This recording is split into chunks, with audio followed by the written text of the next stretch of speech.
ظالموں جواب دو، خون کا حساب دو، ظالموں جواب دو، خون کا حساب دو۔ ہم نے کبھی بھی یہاں پہ تعصب کی بات نہیں کی۔ ہمارے پنجاب سے آئے ہوئے ہمارے پٹھان برادری یہ سب ہمارے لیے قابل تعظیم ہے۔ ہم نے اپنے بھائیوں کی طرح ان کو ادھر رکھا ہوا ہے۔ ہمیں امید ہے یہاں پر مقیم جو غیر مقامی تاجرین ہیں وہ بھی اس معاملے پہ بھرپور آواز اٹھائیں گے۔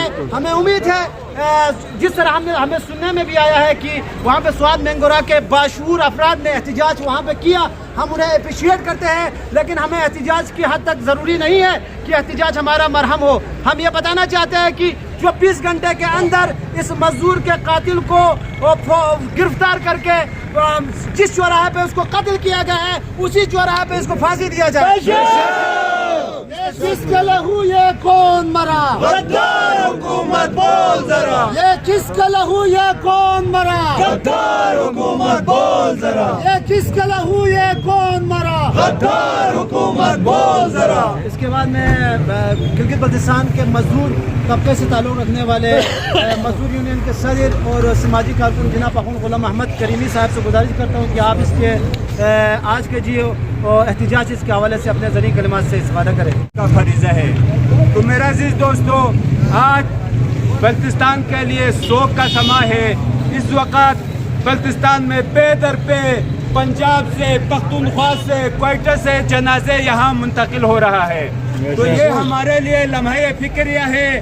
جو محنت کش طبقہ ہو یا ہمارے افواج پاکستان سے تعلق رکھتا ہو، اپنی معیشت کے خاطر جنہوں نے پنجاب، سندھ، پختونخوا، کوئٹہ جہاں بھی چلے جاتے ہیں ان کی جان محفوظ نہیں۔